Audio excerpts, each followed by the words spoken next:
আসসালামু আলাইকুম এভরিওয়ান। শীত এলেই গ্রাম বাংলার উঠানে উঠোনে ফিরে আসে এক চিরচেনা ঐতিহ্য, কুমড়ো বড়ি দেওয়া। এই বড়ি শুধু খাবার নয়, এটা গ্রাম বাংলার ইতিহাস, মায়া আর পরিশ্রমের স্মারক। শীতের সকালে কুয়াশার ভেতরে মায়েরা বৌঝিরা জড়ো হন উঠোনে।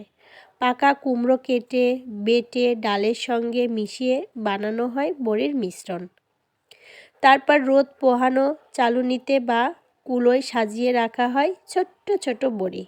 শীতের নরম রোদ্রে শুকাতে থাকে বড়ি, আর তার সঙ্গে শুকাতে থাকে না, বরং জমে ওঠে সংসারের উষ্ণতা, গল্প আর হাসি।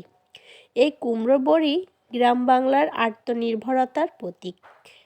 আর কে কে এই কুমড়ো বড়ি দিয়েছেন, কার কার বা ভালো লাগে দিতে, অবশ্যই জানাবেন। সবাই ভালো থাকবেন। আল্লাহ হাফেজ।